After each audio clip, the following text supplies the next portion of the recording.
ಇನ್ನೊಂದು ವೀಕೆಂಡು ಇನ್ನೊಂದು ಡೇ ಇನ್ನೊಂದು ಬ್ಲಾಗು. ಯಾವ ಊರು ಎಲ್ಲಿ ಅಂತ ಅಂದರೆ ನಮ್ಮೂರಲ್ಲೇ. ಯಾವ ಪ್ಲೇಸ್ ಅಂತ ಅಂದರೆ ಈಗ ತೋರಿಸ್ತೀನಿ, ನಿಮಗೆ ಗೊತ್ತಾಗುತ್ತೆ. ಹಿಂದ್ಗಡೆ ಕಾಣಿಸ್ತಿದೆಯಲ್ಲ, ಇದು ಮಿರ್ಜಾನ್ ಫೋರ್ಟು.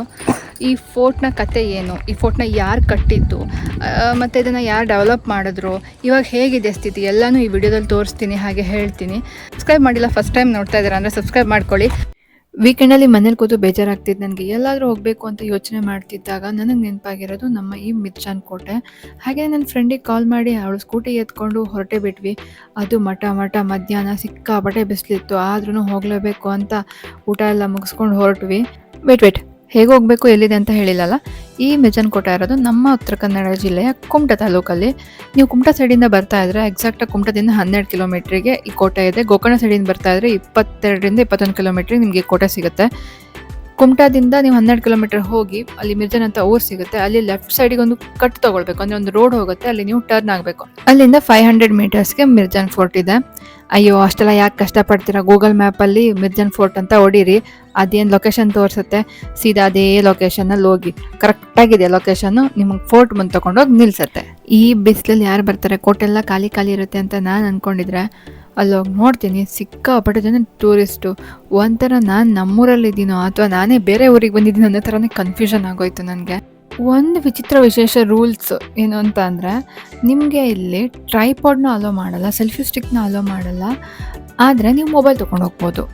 ಟ್ರೈಪಾಡ್ ಏನೇ ಇದ್ರೂ ನೀವು ಅದನ್ನು ನಿಮ್ಮ ವೆಹಿಕಲ್ಲು ಅಥವಾ ಅದರ ಹೊರಗಡೆ ಇಟ್ಟೇ ಹೋಗಬೇಕು. ನಿಮ್ಮ ಮೊಬೈಲ್ ತೊಗೊಂಡು ಹೋಗ್ಬೋದು, ಕ್ಯಾಮ್ರಾ ತೊಗೊಂಡು ಹೋಗ್ಬೋದು, ವಿಡಿಯೋ ಮಾಡ್ಬೋದು, ಫೋಟೋ ತೆಗಿಬೋದು.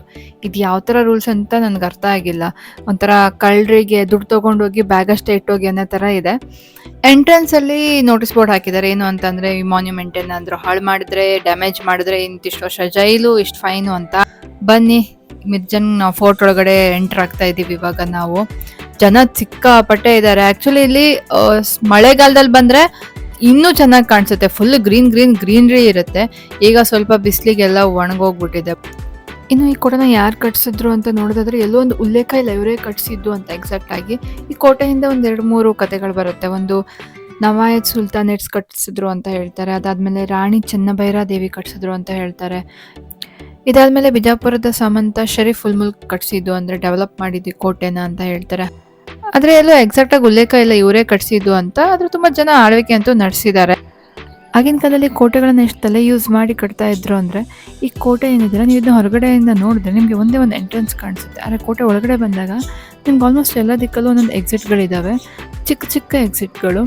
ಮೇ ಬಿ ಎಮರ್ಜೆನ್ಸಿ ಟೈಮಲ್ಲೋ ಅಥವಾ ಅಟ್ಯಾಕ್ ಆದಾಗ ಈ ಥರ ಎಕ್ಸಿಟ್ ಯೂಸ್ ಮಾಡ್ತಿದ್ರು ಏನೋ ಗೊತ್ತಿಲ್ಲ.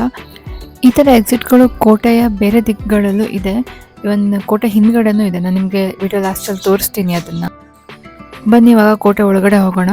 ಈ ಕೋಟೆ ಕಟ್ಟಕ್ಕೆ ಯೂಸ್ ಮಾಡಿರೋದು ಫುಲ್ಲು ಜಂಬಿಟ್ಟಿಗೆ ಕಲ್ಲು ಆಯಿತಾ. ಇಡೀ ಕೋಟೆನ ಜಂಬಿಟ್ಟಿಗೆ ಕಲ್ಲಿನೇ ಕಟ್ಟಿದ್ದಾರೆ, ಅಂದರೆ ಲೇಟೆಡ್ ಕಲ್ಲಿನ. ಮತ್ತು ಈ ಇಡೀ ಕೋಟೆನ 10.8 ಎಕರೆ ಜಾಗದಲ್ಲಿ ಕಟ್ಟಿದ್ದಾರೆ. 10.8 ಏಕರ್ಸ್ ಜಾಗದಲ್ಲಿ ಇದೆ ಈ ಕೋಟೆ. 14ನೇ ಶತಮಾನದಲ್ಲಿ ಈ ಕೋಟೆ ಕನ್ಸ್ಟ್ರಕ್ಟ್ ಮಾಡ್ತಾರೆ ಆ್ಯಂಡ್ 17ನೇ ಶತಮಾನದಲ್ಲಿ ಇದನ್ನು ಸ್ವಲ್ಪ ಡೆವಲಪ್ ಮಾಡ್ತಾರೆ. ಇನ್ನೊಂದು ಸ್ಪೆಷಾಲಿಟಿ ಏನು ಅಂತಂದರೆ, ಈ ಕೋಟೆ ಒಳಗಡೆ 9 ಬಾವಿ ಇದೆ. ಕೋಟೆಯ ಮಿಡ್ಲಲ್ಲಿ ಒಂದು ದೊಡ್ಡ ಬಾವಿ ಇದೆ. ಈ ಬಾವಿಗೆ ನೀರು ತರಕ್ಕೆ ಹೋಗೋಕ್ಕೆ ಎಷ್ಟು ನೀಟಾಗಿ ಸ್ಟೆಪ್ಸ್ನ ಮಾಡಿದ್ದಾರೆ.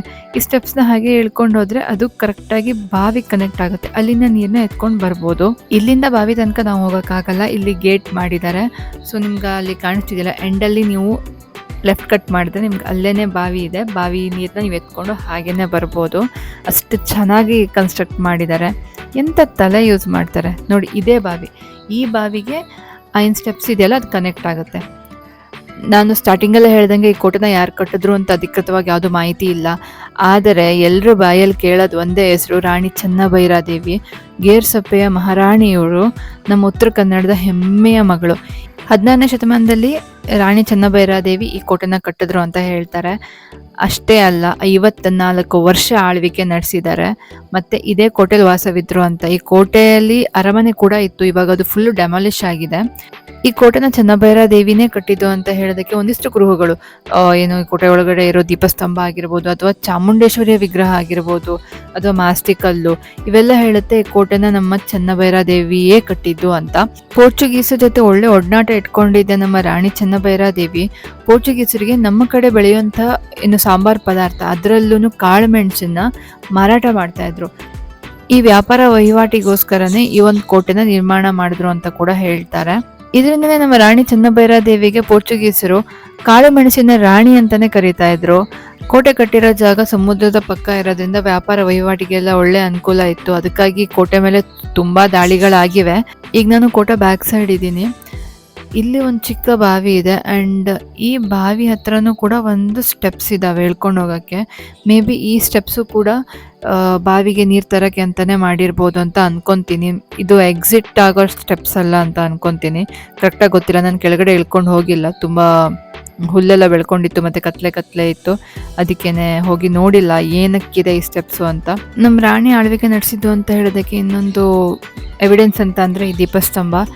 ಇಸ್ಲಾಮಿಕ್ ಆಡಳಿತದಲ್ಲಿ ಕಟ್ಟಿದ್ದಾಗಿದ್ದರೆ ಅವ್ರು ಈ ಥರ ದೀಪಸ್ತಂಭ ಎಲ್ಲ ಯಾಕೆ ಇಡ್ತಾ ಇದ್ರು. ಇನ್ನು ಈ ಕೋಟೆ ಒಳಗಡೆ ಬಂದರೆ ಸೆಂಟ್ರಲ್ ಪ್ಲೇಸಲ್ಲಿ ಈ ಜಾಗ ಏನಿದೆ, ಈ ಜಾಗನ ಒಬ್ಬೊಬ್ರು ಹೇಳ್ತಾರೆ ಇದು ಪ್ರೇಯರ್ ಹಾಲು ಅಂತ, ಇನ್ನೊಂದಿಷ್ಟು ಜನ ಹೇಳ್ತಾರೆ ರಾಣಿಯವರು ದರ್ಬಾರ್ ನಡೆಸ್ತಿದ್ದ ಜಾಗ ಅಂತ. ಎಕ್ಸಾಕ್ಟಾಗಿ ಏನು ಅಂತ ಏನೋ ಗೊತ್ತಿಲ್ಲ, ಎಲ್ಲೋ ಯಾವ ಬೋರ್ಡು ಹಾಕಿಲ್ಲ ಈ ಪ್ಲೇಸ್ ಏನು ಎತ್ತ ಅಂತ. ಬಟ್ ಇನ್ನೂ ಇದಿಷ್ಟು ಕೋಟೆ ಒಳಗಡೆ ಆಯಿತು. ಆದರೆ ಈ ಕೋಟೆ ಇನ್ನೊಂದು ಭಾಗದಲ್ಲಿ ರಾಣಿಯ ಅರಮನೆ ಇತ್ತು. ಈಗ ಅದು ಏನೂ ಇಲ್ಲ, ಫುಲ್ಲು ಡೆಮಾಲಿಷ್ ಆಗಿದೆ. ಬರೀ ನೆಲಗಟ್ಟು ಅಂತಾರಲ್ಲ ಅದನ್ನ ಮಾತ್ರ ಉಳ್ಕೊಂಡಿದೆ. ಅದು ಬಿಟ್ಟರೆ ಎಲ್ಲ ಕಿತ್ತು ಬಿದ್ದೋಗಿದೆ. ಆದರೆ ಇವಾಗ ಏನು ಉಳ್ಕೊಂಡಿದೆ ಅದನ್ನ ಮಾತ್ರ ತುಂಬ ಕ್ಲೀನ್ ಆ್ಯಂಡ್ ನೀಟಾಗಿ ಮೇಂಟೈನ್ ಮಾಡಿದ್ದಾರೆ. ಕೋಟೆ ಒಳಗಡೆ ಅಂತೂ ತುಂಬ ಕ್ಲೀನಾಗಿದೆ. ಒಂದೇ ಒಂದು ಕಸ ಕೂಡ ನೀವು ಕಾಣಿಸೋಕ್ಕಾಗಲ್ಲ, ಅಷ್ಟು ಕ್ಲೀನ್ ಆ್ಯಂಡ್ ನೀಟಾಗಿ ಮೇಂಟೈನ್ ಮಾಡಿದ್ದಾರೆ. ಇಲ್ಲಿ ನೀವು ನೋಡ್ಬೋದು ಕೋಟೆ ಒಳಗೆ ಇರುವಂಥ ಚಾಮುಂಡೇಶ್ವರಿಯ ವಿಗ್ರಹ. ಈ ಚಾಮುಂಡೇಶ್ವರಿಯ ವಿಗ್ರಹ ಮತ್ತು ಮಾಸ್ತಿಕಲ್ಲು, ವೀರಗಲ್ಲು, ಹಾಗೆಯೇ ದೀಪಸ್ತಂಭ ಇವೆಲ್ಲನೂ ಹೇಳುತ್ತೆ ಏನು ಅಂತಂದರೆ ರಾಣಿ ಚೆನ್ನಭೈರಾದೇವಿನೇ ಈ ಕೋಟೆನ ಆಳ್ವಿಕೆ ನಡೆಸಿದ್ದು, ಕಟ್ಟಿರೋದು ಅಂತ. ಆದರೆ ಎಲ್ಲೂ ಉಲ್ಲೇಖ ಇಲ್ವಲ್ಲ, ಸೊ ಅದನ್ನು 100% ಅಂತಲೂ ನಾವು ಹೇಳೋಕ್ಕಾಗಲ್ಲ. ಈ ಜಾಗ ಏನಿದೆ ಇದು ರಾಣಿಯ ಅರಮನೆ ಇದ್ದಂತಹ ಜಾಗ. ಆದರೆ ಒಂದು ಗೋಡೆ ಕೂಡ ಉಳ್ಕೊಂಡಿಲ್ಲ. ಆದರೆ ಅಡಿಪಾಯ ಏನಿದೆ, ನೆಲಗಟ್ಟು ಅಂತ ಹೇಳ್ತಾರಲ್ಲ, ಅದು ಕರೆಕ್ಟಾಗಿದೆ. ಅಲ್ಲಿ ನಿಂತ್ಕೊಂಡು ಒಂದು 10-20 ನಿಮಿಷ ನಾನು ನನ್ನ ಫ್ರೆಂಡು ಥಿಂಕ್ ಮಾಡಿದ್ವಿ ಈ ಅರಮನೆ ಯಾವ ಥರ ಇತ್ತು, ಇದರ ಎಂಟ್ರೆನ್ಸ್ ಎಲ್ಲಿತ್ತು, ರೂಮ್ಸ್ ಎಲ್ಲಿತ್ತು ಅಂತ. ಬಟ್ ನಮಗೊಂದು ಚೂರು ಐಡಿಯಾನೇ ಬಂದಿಲ್ಲ ಅದು ಯಾವ ಥರ ಕಟ್ಟಿದ್ರು ಅಂತ. ಮತ್ತು ಇಲ್ಲಿರೋ ಕಾವಲು ಗೋಪುರಗಳು ಎಷ್ಟು ಎತ್ತರದಲ್ಲಿದೆ ಅಂದರೆ ಅದ್ರ ಮೇಲೆ ಹತ್ತಿ ನಿಂತರೆ ನಿಮಗೆ ಇಡೀ ಊರೇ ಕಾಣಿಸುತ್ತೆ. ಆದರೆ ಇವಾಗ ಹತ್ತಕ್ಕೆ ಬಿಡಲ್ಲ ಆಯಿತಾ. ಮೊದಲೆಲ್ಲ ಹತ್ತಕ್ಕೆ ಬಿಡ್ತಿದ್ರು, ನಾವೆಲ್ಲ ಹತ್ತಿ ಓಡಾಡಿ ಕುಣಿದಾಡಿರೋ ಜಾಗನೇ ಅದು. ಆದರೆ ಈಗ ಎಲ್ಲ ಬ್ಯಾನ್ ಮಾಡಿದ್ದಾರೆ, ಅಲ್ಲಿ ಹತ್ಬೇಡಿ ಅಂತ ಹೇಳ್ತಾರೆ. ಅವ್ರು ಹೇಳೋದು ಕರೆಕ್ಟಾಗೇ ಇದೆ ಬಿಡಿ. ಟೂರಿಸ್ಟ್ಗಳು ಎಲ್ಲೆಲ್ಲೋ ಹತ್ತಿ ಅಲ್ಲಿಂದ ಬಿದ್ದು ಕೈಕಾಲು ಮುರ್ಕೊಂಡ್ರೆ ಯಾರಿಗೆ ಬೇಕು ಮತ್ತೆ ಅಲ್ವಾ. ಈ ಗೋಪುರದ ಮೇಲೆ ಒಂದು ಧ್ವಜಸ್ತಂಭ ಇದೆ ಆಯಿತಾ. ಆಗಸ್ಟ್ 15 ಮತ್ತು ಜನವರಿ 26ಕ್ಕೆ ಇಲ್ಲಿ ಧ್ವಜನ ಹಾರಿಸ್ತಾರೆ. ಮೊದಲು ಇಲ್ಲಿ ಮೇಲ್ಗಡೆ ಎಲ್ಲ ಹೋಗ್ಬೋದಿತ್ತು, ಆದರೆ ಈಗ ಎಲ್ಲ ಕಡೆನೂ ಬ್ಲಾಕ್ ಮಾಡಿದ್ದಾರೆ, ಎಲ್ಲೂ ಹೋಗೋ ಹಾಗೆ ಇಲ್ಲ ಅಂತ.